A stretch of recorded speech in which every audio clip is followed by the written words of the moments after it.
Hello everyone, very good morning. मेरा नाम वाटिका सिंह है। Welcome back to my YouTube channel. और आज के इस वीडियो में हम जानेंगे कि सामाजिक विज्ञान में लेसन प्लान कैसे बनाते हैं। But before starting this video we would like to say something to you. Please like and share this video and subscribe my channel Vatika Singh and don't forget to notification bell and don't miss the upcoming video. तो चलिए friends, हम इस video को start कर लेते हैं। सामाजिक विज्ञान में पाठ्य योजना बनाने के लिए आपको सबसे पहले लिखना होता है पाठ्य योजना। इसको बिल्कुल ही बीचों बीच सेंटर में बोल्ड में लिखना होता है। तो पहले मैं आपको बताऊं कि यह पाठ्य योजना क्या होता है। पाठ्य योजना किसी पाठ के आवश्यक बिंदुओं की एक रूपरेखा होती है, जिसे हम की पाठ्य योजना कहते हैं। उसके बाद आप लिखते हैं विद्यालय का नाम। आप जिस विद्यालय से अपना बीएड बीटीसी डीएलएड कर रहे होते हैं, उस विद्यालय का आपको यहाँ पे अपना नाम लिखना होता है। उसके बाद आप लिखते हो दिनांक। जिस भी डेट को आप अपनी पाठ्य योजना बनाते हो, उस डेट को आपको यहाँ पे दिनांक में लिखना होता है। उसके बाद आप लिखते हो विषय। जिस विषय में आप अपनी पाठ्य योजना बना रहे होते हैं, उस विषय को आपको विषय में लिखना होता है। उसके बाद आप लिखते हो चक्र। बच्चों को पढ़ाने के दौरान जो भी पीरियड आपको दिया जाता है, उसी पीरियड को चक्र में लिखना होता है। उसके बाद आप लिखते हैं कक्षा। जिस कक्षा के लिए पाठ्य योजना बना रहे होते हैं, उस कक्षा को आपको कक्षा में लिखना होता है। उसके बाद आप लिखते हैं अवधि। बच्चों को पढ़ाने के दौरान या पाठ्य योजना बनाने के दौरान जो समय दिया जाता है, उसी समय को आपको अवधि में लिखना होता है। उसके बाद आप लिखते हैं प्रकरण। तो पहले मैं बताऊं कि प्रकरण क्या होता है। प्रकरण जो होता है वह पाठ का नाम ही होता है। प्रकरण में पाठ का नाम ही लिखा जाता है और यह बिल्कुल ही बीचों बीच सेंटर में बोल्ड में और बहुत ही सुंदर ढंग से इसको लिखना होता है। उसके बाद आप लिखते हैं सामान्य उद्देश्य। तो पहले मैं बता दूं कि यह सामान्य उद्देश्य क्या होता है। जो विषय आप बच्चे को पढ़ाने जा रहे हैं, उस विषय से बच्चा क्या सीखेगा, उसे ही हम सामान्य उद्देश्य कहते हैं और उसे ही हम सामान्य उद्देश्य में लिखते हैं। और इम्पॉर्टेंट जानकारी मैं आपको यहाँ पे दे दूँ कि जैसे कि आप सामाजिक विज्ञान की 20 से 25 पाठ्य योजना बना रहे हैं, तो आप अपने सामाजिक विज्ञान की 20 से 25 पाठ्य योजना में यही सामान्य उद्देश्य आप बार बार लिख सकते हैं। समान उद्देश्य में आपको अपने विषय से रिलेटेड 5 पॉइंट लिखना होता है। तो यहाँ पे हमारा पहला पॉइंट समान उद्देश्य में है, छात्रों को सामाजिक विज्ञान के विषय के प्रति रुचि जागृत करके ज्वालामुखी का अर्थ व कार्य प्रणाली के विषय में जानकारी प्रदान करना होता है। दूसरा पॉइंट हमारा यहाँ पे समान उद्देश्य में है, छात्रों को जीवन में ज्वालामुखी के महत्व को समझने योग्य बनाना।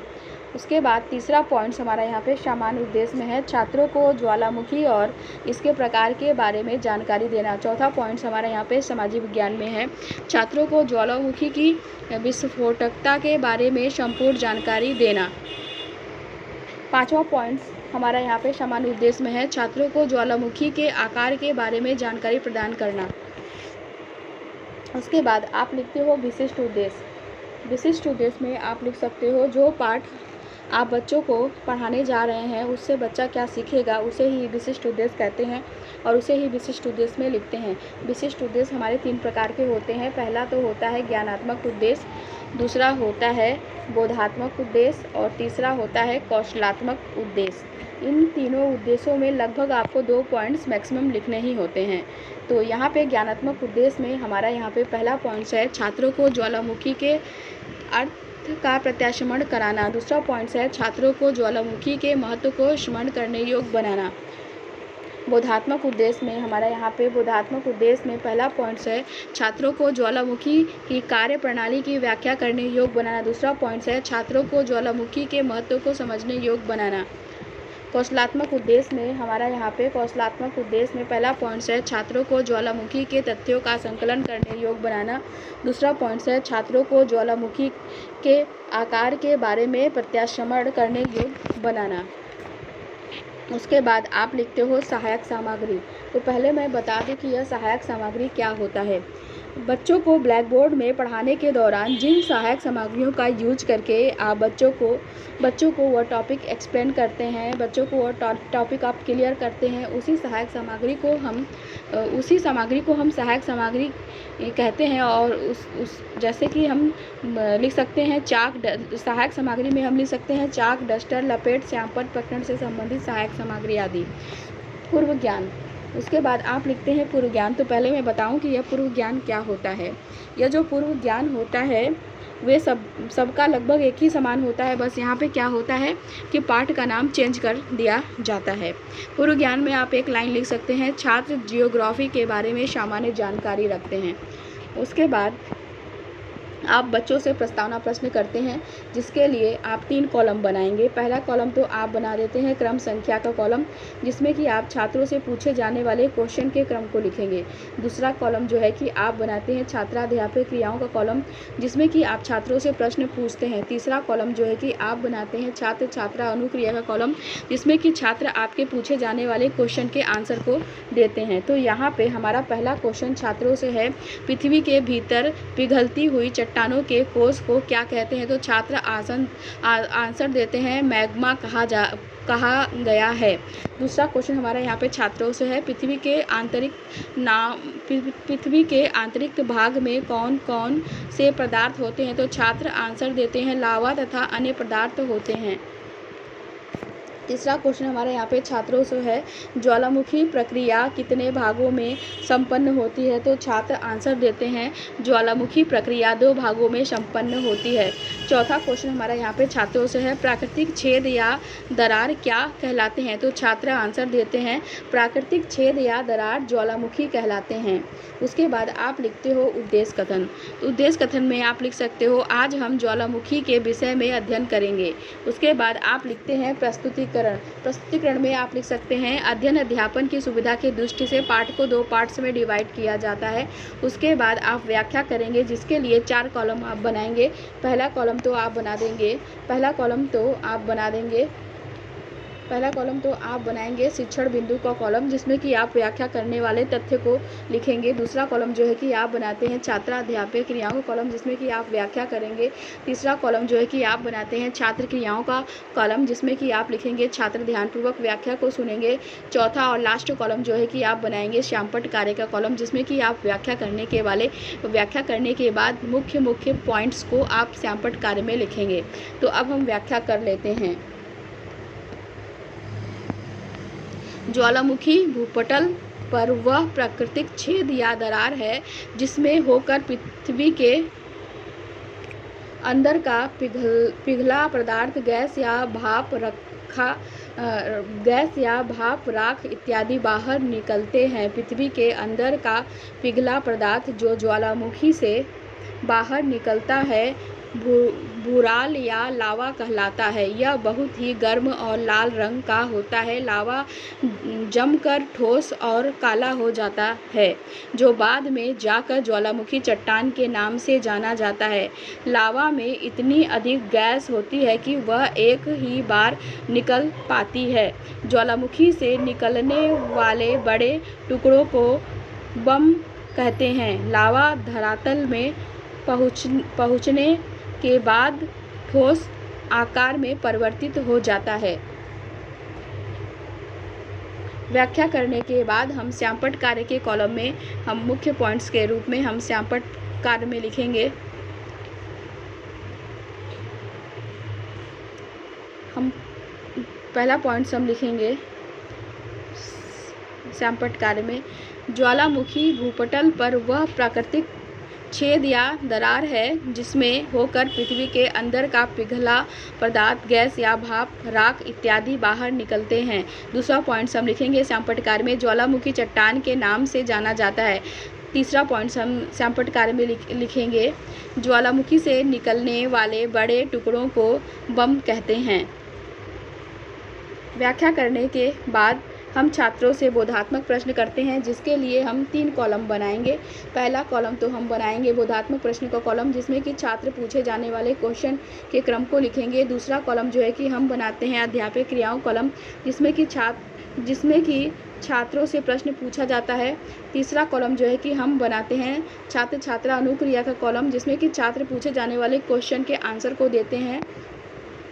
तो पहला क्वेश्चन हमारा यहाँ पे छात्रों से है, लावा जमकर क्या हो जाता है? तो छात्र आंसर देते हैं, लावा जमकर ठोस और काला हो जाता है। दूसरा क्वेश्चन हमारा यहाँ पे छात्रों से है, ज्वालामुखी से निकलने वाले बड़े टुकड़ों को क्या कहते हैं? तो छात्र आंसर देते हैं, बम कहते हैं। अब हम फिर से व्याख्या करते हैं, जिसके लिए हम 4 कॉलम फिर से बनाएंगे। पहला कॉलम तो हम बनाएंगे शिक्षण बिंदु का कॉलम, जिसमें कि हम व्याख्या करने वाले टॉपिक का नाम लिखेंगे। दूसरा कॉलम जो है कि हम बनाते हैं छात्रा अध्यापक क्रियाओं का कॉलम, जिसमें कि हम व्याख्या करेंगे। तीसरा कॉलम जो है कि हम बनाते हैं छात्र क्रियाओं का कॉलम, जिसमें कि हम लिखेंगे छात्र ध्यानपूर्वक व्याख्या को सुनेंगे। चौथा और लास्ट कॉलम जो है कि हम बनाते हैं श्यामपट्ट कार्य का कॉलम, जिसमें कि हम व्याख्या करने के बाद मुख्य तथ्यों को पॉइंट्स को लिखेंगे। तो अब हम व्याख्या कर लेते हैं। ज्वालामुखी के प्रकार। ज्वालामुखी 3 प्रकार के होते हैं, जागृत या सक्रिय ज्वालामुखी,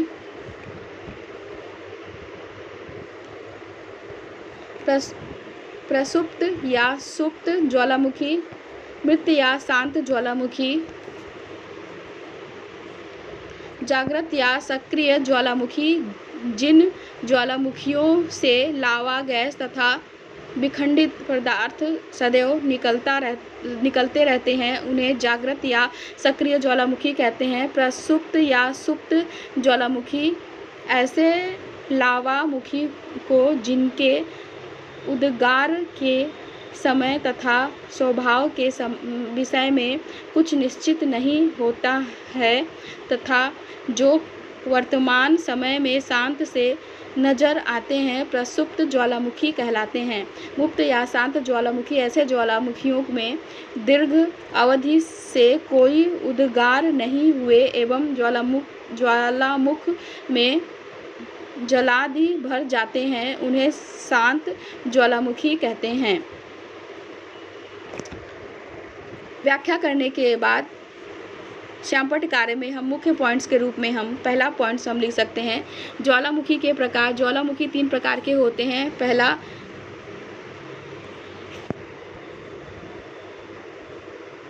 ज्वालामुखी 3 प्रकार के होते हैं।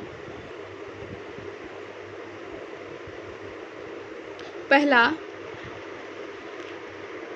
जागृत या सक्रिय ज्वालामुखी, दूसरा प्रसुप्त या सुप्त ज्वालामुखी, तीसरा मृत या शांत ज्वालामुखी। व्याख्या करने के बाद हम छात्रों से बोधात्मक प्रश्न करते हैं, जिसके लिए 3 कॉलम बनाएंगे हम। पहला कॉलम तो हम बना देते हैं बोधात्मक प्रश्न का कॉलम, जिसमें कि हम छात्रों से पूछे जाने वाले क्वेश्चन के क्रम को लिखेंगे। दूसरा कॉलम जो है कि हम बनाते हैं छात्राध्यापिका क्रियाओं का कॉलम, जिसमें कि हम छात्रों से प्रश्न पूछेंगे। तीसरा और लास्ट कॉलम जो है कि हम बनाते हैं छात्र छात्रा अनुक्रिया का कॉलम, जिसमें कि छात्र पूछे जाने वाले क्वेश्चन के आंसर को देंगे। तो पहला क्वेश्चन हमारा यहाँ पे छात्रों से है, ज्वालामुखी कितने प्रकार के होते हैं? तो छात्र आंसर देते हैं, ज्वालामुखी 3 प्रकार के होते हैं। दूसरा क्वेश्चन हमारा यहाँ पे छात्रों से है, ज्वालामुखी के तीनों प्रकारों के नाम बताइए। तो छात्र आंसर देते हैं, सक्रिय ज्वालामुखी, सुप्त ज्वालामुखी, शांत ज्वालामुखी। उसके बाद आप छात्रों को गृहकार्य देते हैं। गृहकार्य के रूप में आप छात्रों को दे सकते हैं, छात्र ज्वालामुखी का अर्थ व प्रकार के बारे में अच्छे से पढ़ के आएंगे। इस तरह से आप सामाजिक विज्ञान में पाठ्य योजना आसानी से बना सकते हैं। तो हम आपसे फिर से मिलते हैं अपने नेक्स्ट वीडियो में। Thank you so for watching my video and subscribe my channel. इस वीडियो में अगर इस पाठ्य योजना में आपको कोई भी प्रॉब्लम हो या दिक्कत हो, तो या आपके मन में कोई क्वेरी हो, कोई प्रश्न हो, तो आप कमेंट सेक्शन में मुझसे क्वेश्चन पूछ सकते हो और मैं आपके पूछे गए क्वेश्चन के आंसर को दूंगी। तो हम आपसे फिर से मिलते हैं अपने नेक्स्ट वीडियो में। Thank you so for watching my video and subscribe my channel.